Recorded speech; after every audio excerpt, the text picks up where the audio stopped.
Hello বন্ধুরা, আজকে একটা নতুন ভিডিও নিয়ে এসেছি। তো আজকে করবো কচুরলতি চিংড়ি মাছ দিয়ে। তো আপনারা তো অনেকেই কচুরলতি হয়তো ছাড়াতে জানেন, তাও আমি একবার দেখিয়ে দিচ্ছি। তো কচুরলতির যে এই আঁশটা আছে, এটা এইভাবে করে ছুরি দিয়ে আপনারা ছাড়িয়ে নেবেন। ভেতরের যে আঁশটা আছে সেটা উঠে যাবে। তো এইভাবে করে আপনারা একটা হালকা একটু 10 মিনিট ধরে গরম নুন জলে একটু কচুরলতিটা নুন দিয়ে একটু ভাপিয়ে নেবেন। এইভাবে কচুরলতিটার আঁশটা এইভাবে করে ছাড়াবেন। রান্নাটা আমি স্টার্ট করছি। কড়াইতে তেল গরম হয়ে গেছে, তো আমি জিরে ফোড়ন দিচ্ছি আর শুকনো লঙ্কা,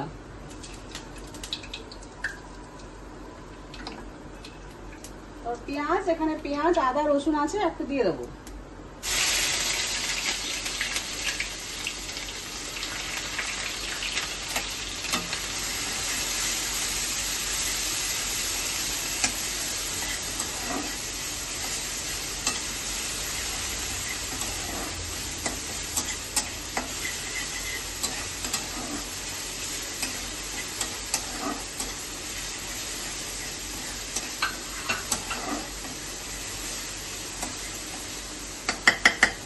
মশলাটা ভাজা ভাজা হয়ে গেছে। এবার এখানে আমি রেখেছি জিরে গুঁড়ো, ধনে গুঁড়ো, লঙ্কা আর হলুদ, এটা পুরোটা দিয়ে দিচ্ছি। এবার মশলাটা একটু ভালো করে কষিয়ে নিই।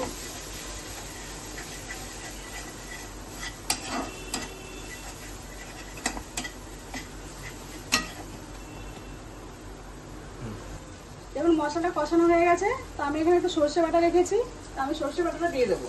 আপনারা চাইলে নাও দিতে পারেন। তো আমি এভাবে করে একটু রান্না করেছি কচুরলতিটা।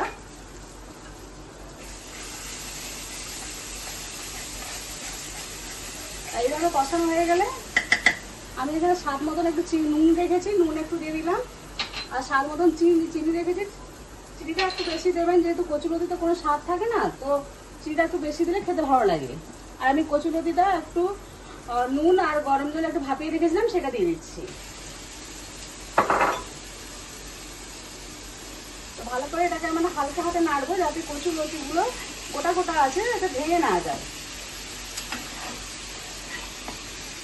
আমি কচুরলতিটা গরম জলে একটু ভাপিয়ে নিয়েছিলাম, তারপর একটু ঠান্ডা জলে ধুয়ে রেখেছিলাম, যাতে কচুরলতিটা একে অপরের সঙ্গে না জড়িয়ে যায়। তো এইভাবে আমি ভালো করে মশলার সঙ্গে এটাকে মাখিয়ে নেবো। দেখুন এইভাবে করে মাখানো হয়ে গেছে। তো এইভাবে আমি এবারে চিংড়ি মাছটা নুন হলুদ দিয়ে ভেজে রেখেছিলাম, ওটা দিয়ে দেবো। তো ভালোভাবে একসঙ্গে আমি মিশিয়ে নিচ্ছি জিনিসটা। দেখুন মশলাটা আমি একটু এটার মধ্যে একটু জল দিয়ে দিয়েছিলাম, যাতে মশলাটা নিচে না পড়ে যায়।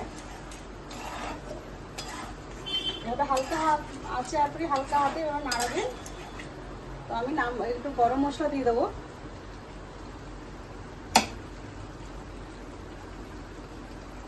আর লাস্টে আমি টমেটো রেখেছি, টমেটো একটু দিয়ে দেবো।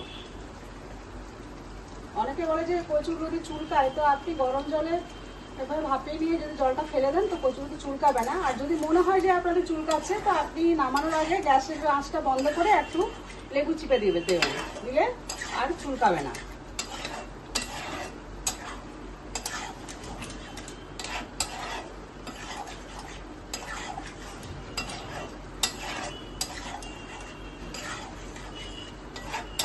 দেখুন আমি এভাবে রান্না হয়েছে দেখতে। তো আপনারা গরম ভাতে খাবেন বা রুটিতে করে খেতে পারেন, খুব ভালো লাগবে। যদি রান্নাটা ভালো লাগে থাকে, লাইক করবেন, শেয়ার করুন, কমেন্ট করবেন।